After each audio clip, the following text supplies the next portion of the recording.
20 лет назад, 14 августа 1992 года, воспользовавшись развалом Советского Союза и последующей международной обстановкой, а также рассчитывая на позицию тогдашнего российского руководства во главе с Ельциным, Госсовет Грузии отправил в Абхазию вооруженную до зубов армию. Для абхазского народа началась Отечественная война, разделившая его историю на до и после. Это было великое испытание для абхазов, ставшее кульминацией многолетней национально-освободительной борьбы. Это испытание было встречено с мужеством, также мужественно была одержана победа. Грузия не преследовала в Абхазии справедливых целей, ее политика в отношении абхазов всегда была имперской. И сегодня не утихли разговоры о сталинских временах предательства и массовых репрессий. Но так сразу обо всем не скажешь. Война — это очень большая, многогранная тема. И только одну ее грань освещает телевизионный проект «Когда шла война». Абхазы стояли насмерть за родину. Мирные жители перенесли много тяжелых дней и ночей, особенно в оккупированных городах и селах, которые к тому же регулярно обстреливали. Трудно без боли в сердце слушать рассказы о том, что пережили взрослые дети. Многие ушли за эти 20 лет послевоенных, так и не поведав свои горькие повести. В этом есть наша общая вина, ведь любые рассказы из уст очевидцев очень ценны для истории. Мы снимали материал на протяжении 2 месяцев, и с сегодняшнего дня начинаем вам его показывать на абхазском телевидении. Да, многих уже не застать, но и оставшиеся свидетели дают целостную, очень яркую картину происходившего в те тяжелые дни. И снова убеждаешься, Грузия, нас провозглашенная независимой республикой сразу после развала СССР, не соблюдала никаких международных правил ведения войны даже в отношении мирных граждан, нарушая Гаагскую и Женевскую конвенции о защите мирного населения. На Тамышском направлении Восточного фронта погибло 76 тамышцев, из них 28 бойца и 32 мирных жителя. Еще 4 пропали без вести. Наши защитники Родины даже без оружия побеждали присланных Шеварднадзе бандитов. Тамышцы так вспоминают войну.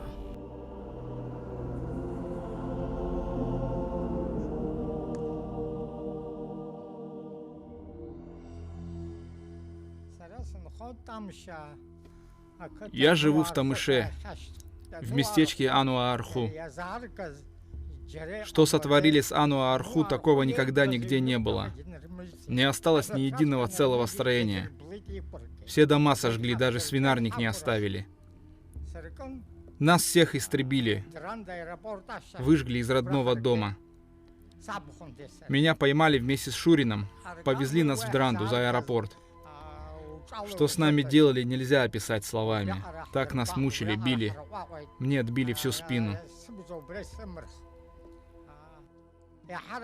В чем нас обвиняли, так это в том, что сами мы с грузинскими фамилиями, но встали на сторону абхазов против своих так называемых братьев. Нас держали там 13 дней, и каждый день был кошмаром. Потом 3 грузин из тех, что нас калечили в Дранде, взяли в плен наши ребята в Лабре. Пошли разговоры об обмене. И нас обменяли на раненых. Так мы вернулись. Моему сыну было 19 лет. Он погиб у Кадора 23 сентября. Принесли его, а где хоронить? Похоронили его в Ача-Аркыт. Потом уже, когда война закончилась, мы его перезахоронили у себя в усадьбе. А что еще остается делать, когда враг напал, если не защищать родину?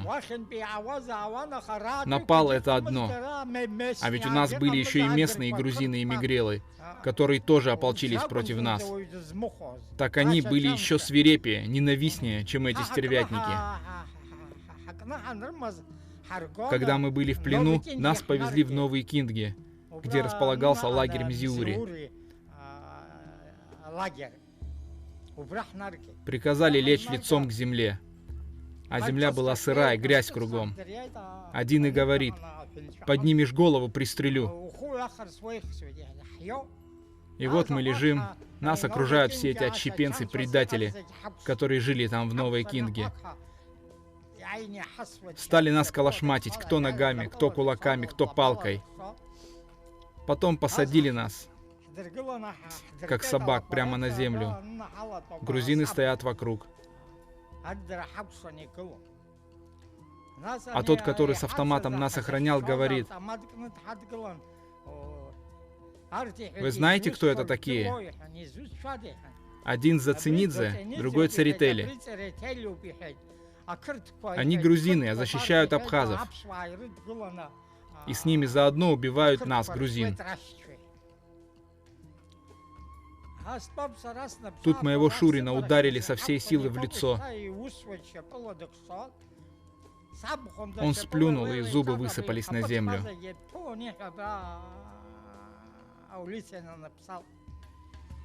Я замечаю, что сбоку от меня кто-то поднял ногу для удара. Я успел немного отвернуться, но удар все же пришелся по одну сторону лица.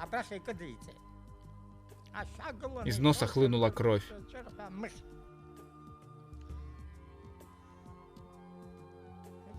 В кармане у меня лежала тряпка для этих случаев, ведь там, где нас содержали, тоже постоянно били.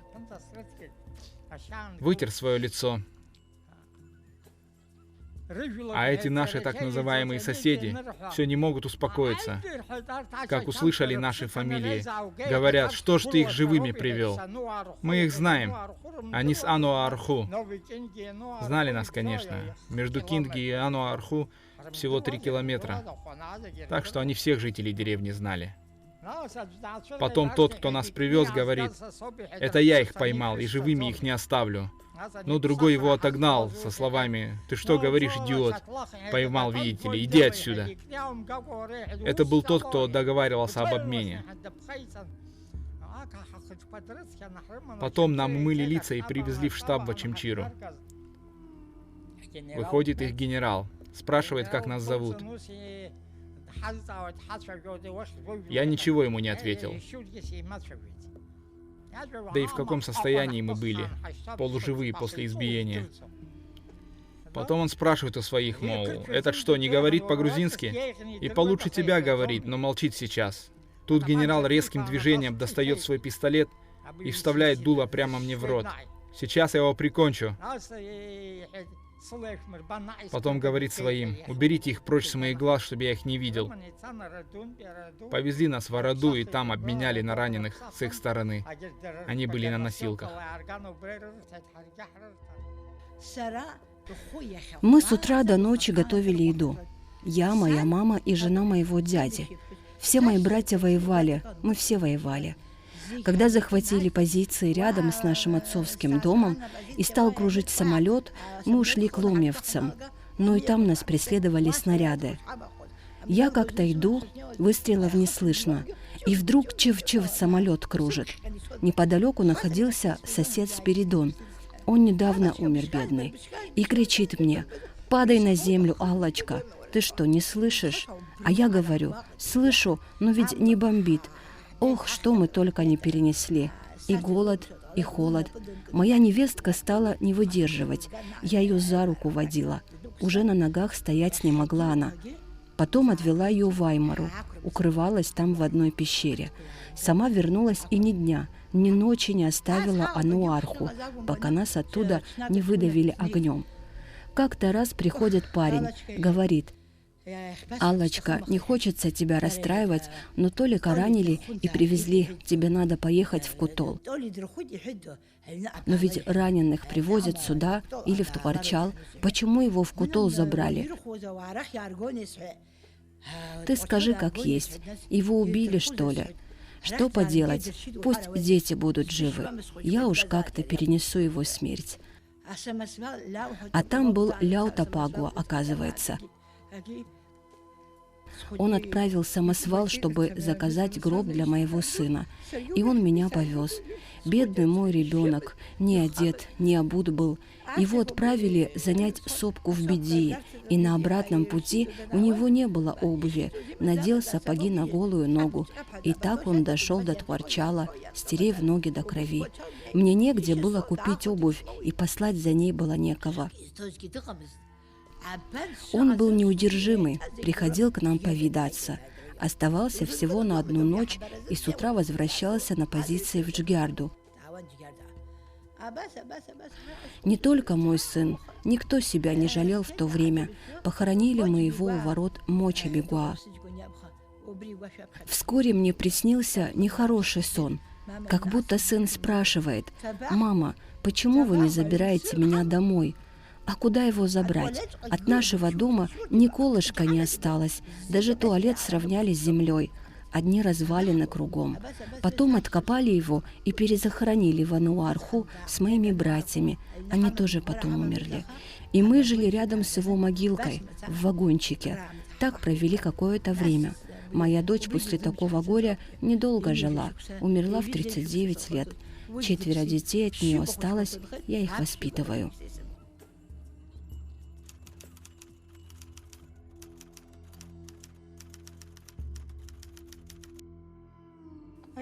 В день начала войны я была дома вместе с немощным членом семьи. Всех остальных не было.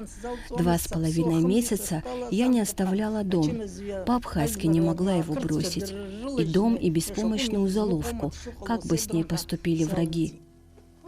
Тогда уже стало совсем опасно оставаться дома. Мне пришлось оставить ее у соседей грузин. В нашем окружении все соседи были грузины. Вот я оставила ее со словами, что вернусь. Мой племянник погиб тогда, и меня забрали мой младший сын Джамбул и Дату Голге.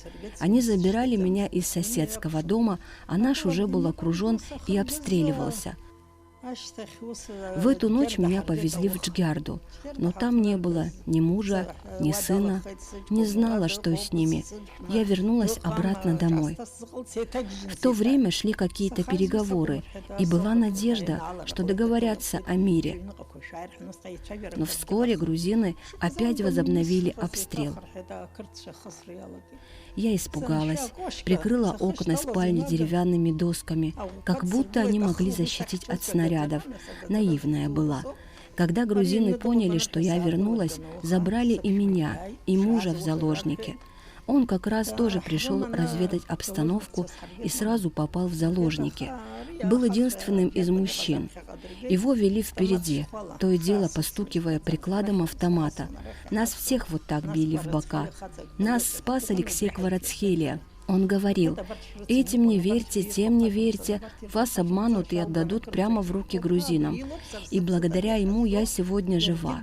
Он значился как грузин, но был за нас, и жена его была абхазка. Его убили в Кутоле. Никто не знает даже, где его могила по сей день. В общем, 2,5 месяца я была дома, а потом нас забрали в Джгярду. Но и там ситуация была не лучше. Жила я прямо рядом со штабом. Каждый вечер туда ходила. Ухаживала за ранеными, которых туда привозили. Затем нам сказали, что нужно уходить оттуда, и направили в Утап. Пешком мы дошли из Джгярды до Утапа по сырой земле. Ни одежды, ни обуви не было. Я выходила из дома в одном халате. Тогда было лето, а в декабре пошел снег. Стало холодно. Я находилась у своих родителей-адлибовцев, когда сообщили, что моего сына ранили и нужно ехать в Кудауту. Мы пешком дошли из Утапа до Тхварчала. Бедная моя мама, брат и я. Собрала ему кое-какие вещи, попросила у сестры. Думала, что пригодится в больнице. А сын, оказывается, погиб и покоится у моей тхварчальской сестры. Мне не сразу сказали. Пешком же из Тхварчала на носилках его тело донесли в Губ, чтобы похоронить там. И прямо во время похорон самолеты взвились над головами, причем очень низко. Люди испугались и разбежались в разные стороны. Кто-то спрятался в самой погребальной яме, кто-то укрылся в мельнице, кто-то в доме. Сын мой лежал там, под палящим солнцем. Лицо его было белым, чистым, оно не пострадало. Когда обстрел прекратился, ни дома нашего, ни других построек целых не осталось. Все сожгли. А поджег наш сосед, грузин. Мы жили рядом. Нас разделяла только изгородь. Он был ровесник моего сына. Доносил на нас грузинам, сам Тапурья.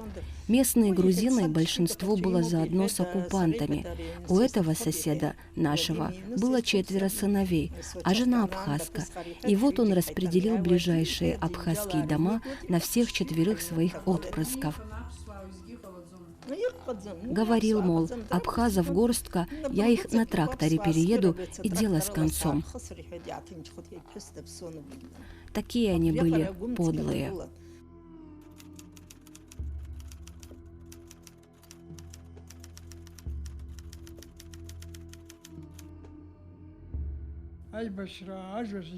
Я считаю, что война – самое ужасное слово. Вероломный грузин напал на Абхазию, чтобы истребить коренной народ – абхазов. Вы уже, конечно, слышали многое о том, как они себя вели. В моем селе Тамыш многие ушли из своих домов в первый день, когда увидели военную технику.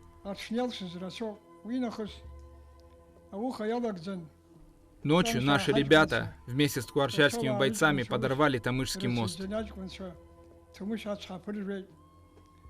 Грузины на своей военной технике 2-3 ночи разгуливали по Таумышу.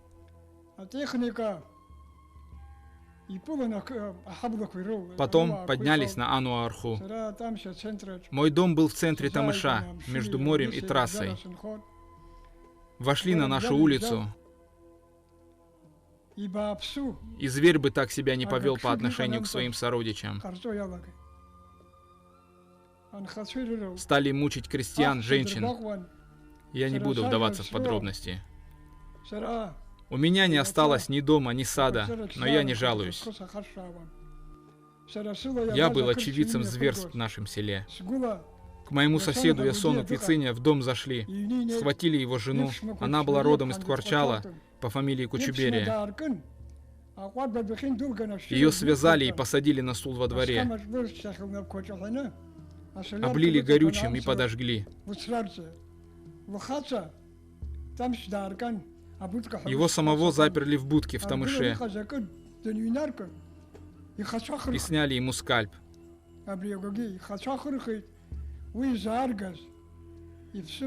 Так он провалялся всю ночь ни жив, ни мертв. А вокруг нас жили мигрелы.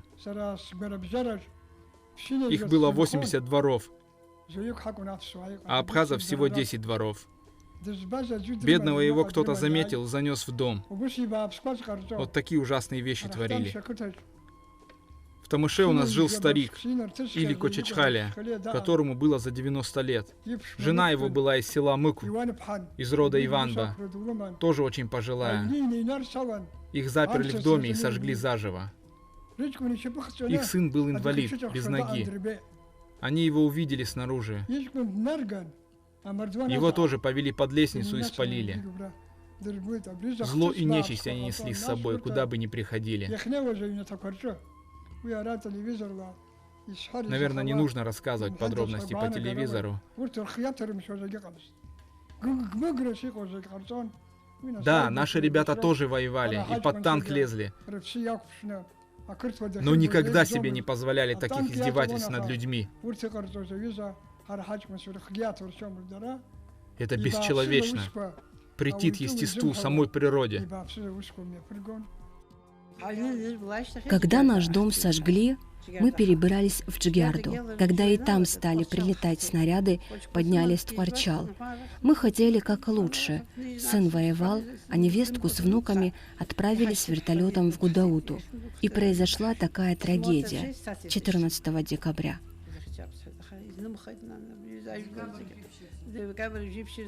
Там были еще и моя двоюродная сестра, беременная с ребенком. Племянник мой Зантария Аслан со своей женой, беременной тоже. Он собирался оставить ее в Гудауте и вернуться с оружием. Владимир Анцупов был. Мы были спокойны, что наши дети под защитой. Никто не выжил.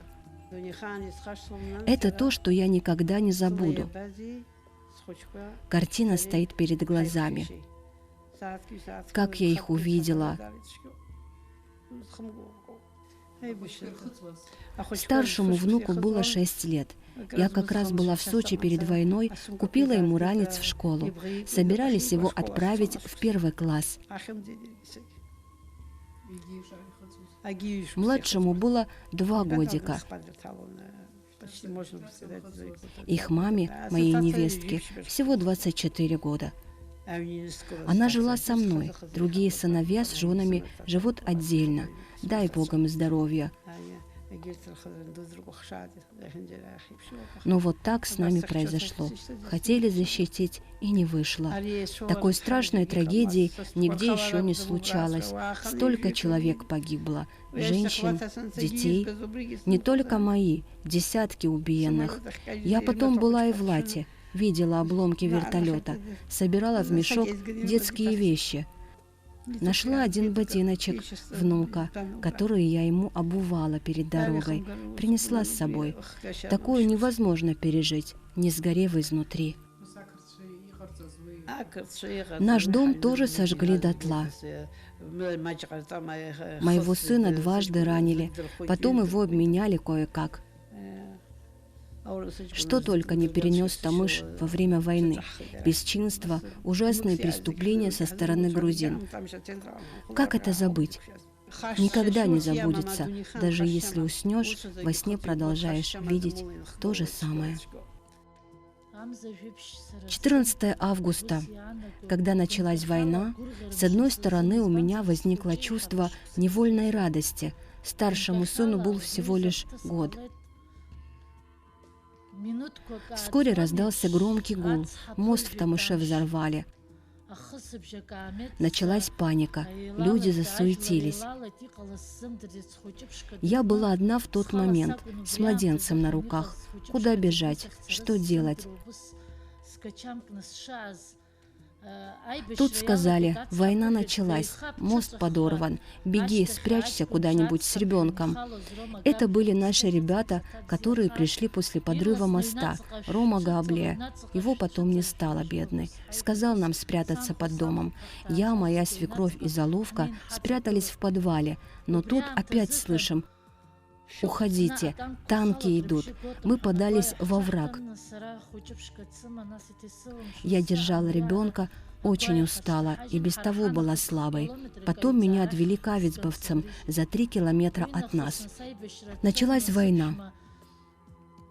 Мой супруг воевал вместе с Владимиром Ануа, Авицба Русланом, были в Джгярде, Таумыше, Кутоле, но потом, 16 сентября, его и еще одного нашего соседа, Гришу Ануа, схватили в Ануарху и забрали.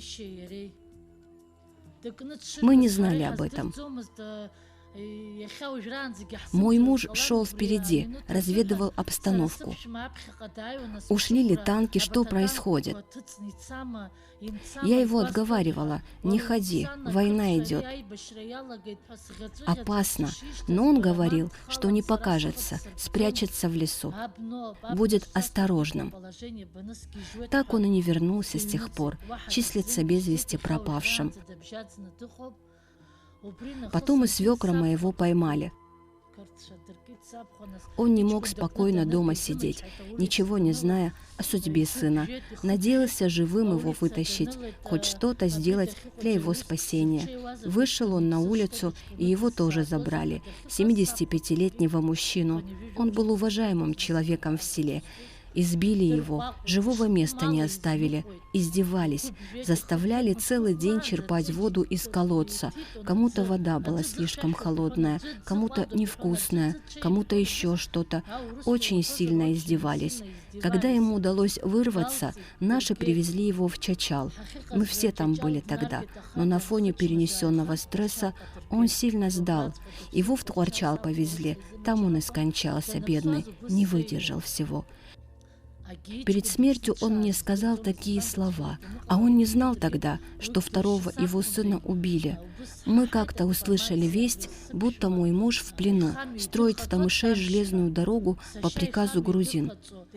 И брат отправился туда на выручку. Так они его и поймали в родном же доме. Повезли в Очамчиру, избили, измучили, особенно ненавидя из-за того, что фамилия мигрельская, Габилая, а записан был в паспорте как абхаз. Но мы считаем себя абхазами. Его убили, отрезали голову, выкололи глаза. Привезли и бросили на повороте в Маркулу.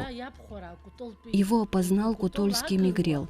Тесть убитого был родом из Кутола, и их сосед опознал его.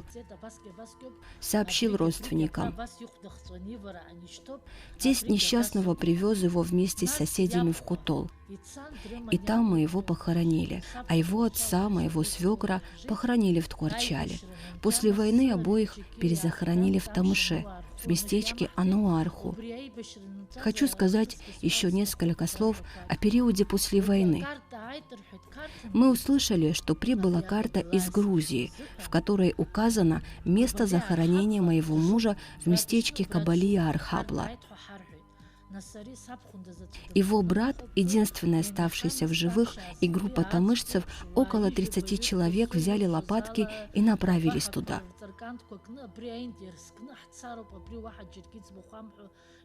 Мы с Заловкой тоже пошли. Мужчины начали копать, были среди них и уже не молодые. Тут со стороны Маркулы едет машина. Она остановилась, и водитель спросил, что мы тут делаем. Когда мы объяснили, что ищем захоронение парня Габилая, он сказал, что в этом месте не хоронили абхазов, и, скорее всего, нас обманули. Потом деверь прекратил поиски. Побоялся, что и с другими что-то произойдет. Вдруг мина заложена была. Позже Бесик Ануа вернулся в это место вместе с саперами, чтобы узнать, что же там было. Раз карту прислали. И что оказалось? Еще бы каких-то 30 метров, и мы бы дошли до минного поля. Они были зарыты в шахматном порядке прямо на указанном месте. Я надеялась узнать хоть что-то о судьбе мужа. У меня 2 мальчиков, младший родился во время войны в Тхуарчале. Он сейчас на 3-м курсе, а старший учится в аспирантуре. Так вот, свекр сказал мне перед смертью: «Ты абхазская девушка из славного города Тхуарчала. Я умираю, уже ничего не смогу сделать, но у меня есть внук, твой сын. Прошу, не дай погаснуть нашему очагу». Мне было тогда 25 лет, но я исполнила его последнюю волю.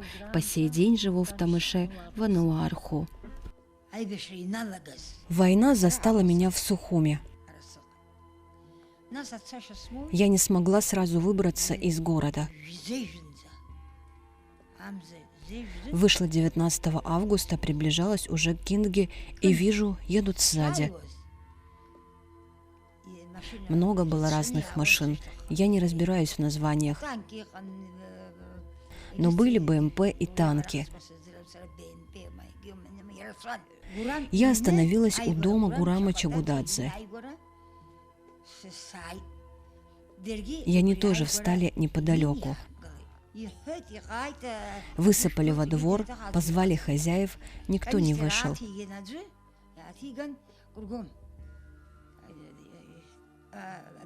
Кто-то вытащил канистру, облил бензином дом по кругу, бросил спичку и спалил его. Я все это видела.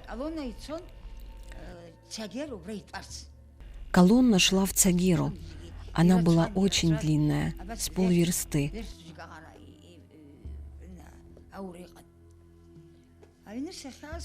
Я пришла домой, детей отправили в Кутол и Чгярду. К нам приходил пожилой уважаемый мужчина Зааби Ануа.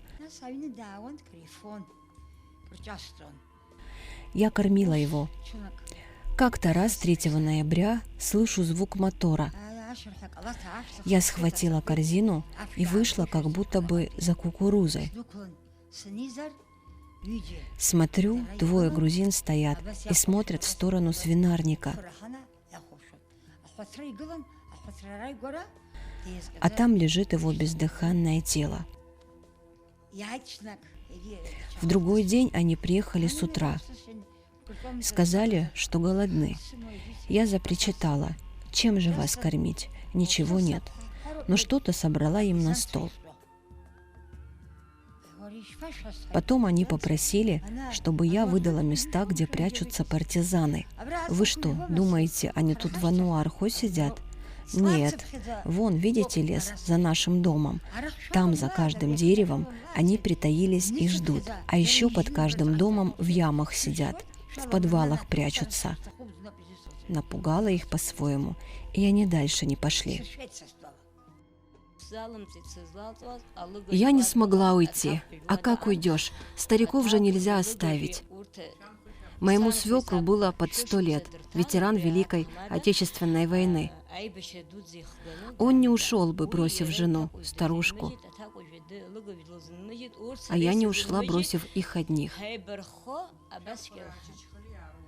Свекровь моя была Иванба, хоть и нельзя называть по нашим обычаям, но для истории. Перед высадкой тамышского десанта меня еще раз предупредили, чтобы я ушла с детьми, но я не хотела бросать стариков. В начале июля всех уже забирали из села, даже мигрелов. Должно было начаться наступление. И тогда я взяла детей и вышла из дома тоже. Детям было по 11 лет. Старшие не ушли с нами. Свекр сказал: я от немцев уцелел, эти меня тоже не убьют.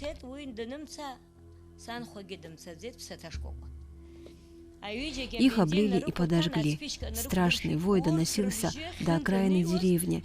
Даже я услышала, хотя была уже далеко. Ведь они все уходили. Мигрелы, русские, старики тоже оставались в своих домах.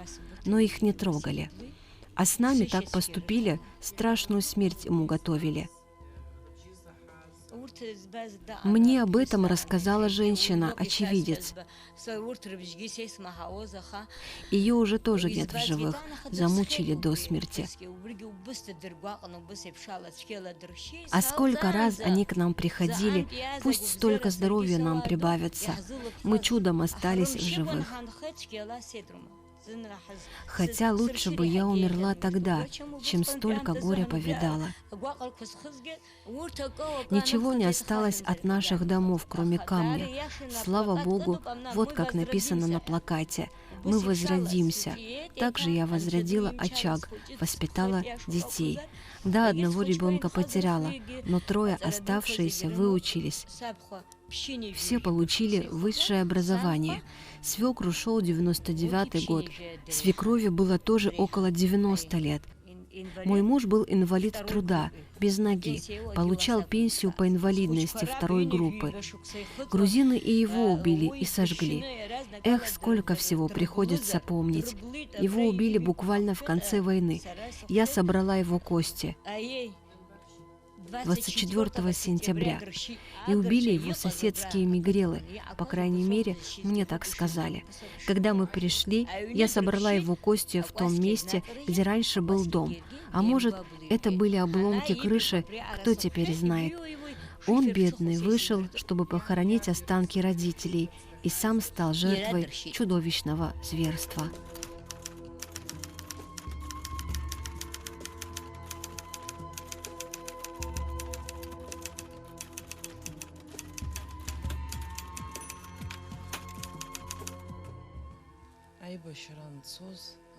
С 14 августа, в день начала войны, я была в Сухуми. Приехал наш брат из турецкой диаспоры Габлия. Я вместе с ним отправилась в Тамыш. Наша семья устроила большой праздник. Собрались все родные, соседи и друзья. Мы только сели за стол, не успели даже первый тост поднять, как танки зашли в село. Вертолеты стали кружить. Мы испугались за гостя. Началась паника, крики. От танков до нашего дома было всего 800 метров. Мы отправились в сторону Кутола. Взрослые, дети, все наши соседи, группа людей. Если кто-то начинал бежать, обстреливали. Война стала усиливаться. Мы были то в Джгярде, то в Кутоле, иногда доходили до Тамыша. Но тогда становилось слишком рискованно. Когда наши ребята нас отводили обратно. Прошло столько лет, а мне до сих пор сложно вспоминать эти дни.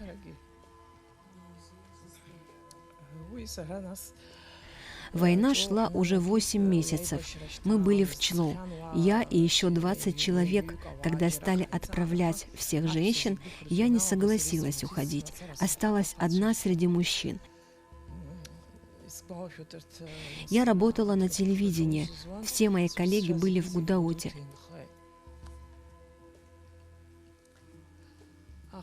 Присылали мне весточку, чтобы я приезжала при первой возможности. Моих сестер тоже уже отправили к тому времени в Гудауту. Я не могла бросить наших бойцов, братьев. Может, я и мешала, давала повод для лишних хлопот, куда девать женщину. Но тогда рассуждала иначе.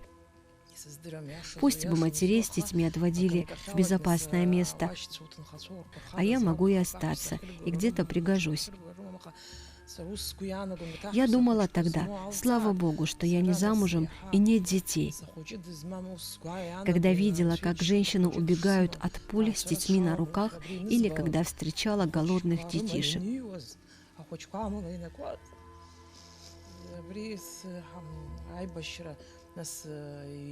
Еды хватило на 3-4 месяца. Потом и провизии, и всего, что нужно для жизни, стало не хватать.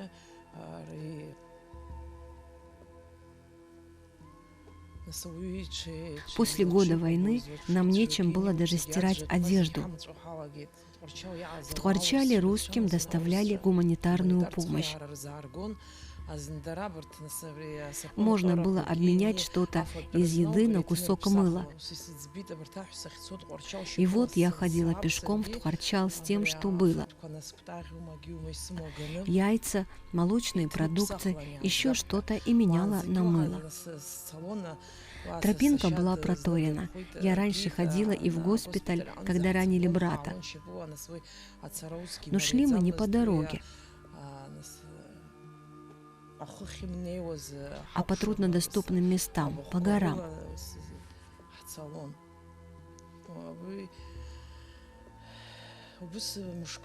Однажды я в очередной раз пошла вот так с женщинами. Там был маленький рынок.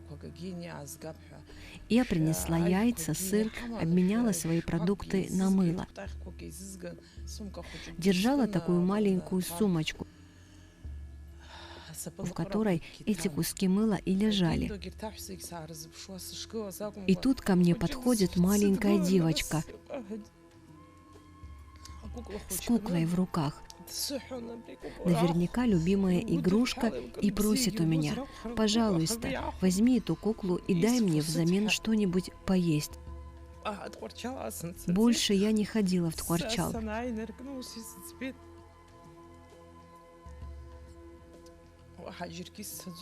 Решила, пусть лучше умру здесь. Эта картина всегда встает перед глазами даже спустя 18 лет.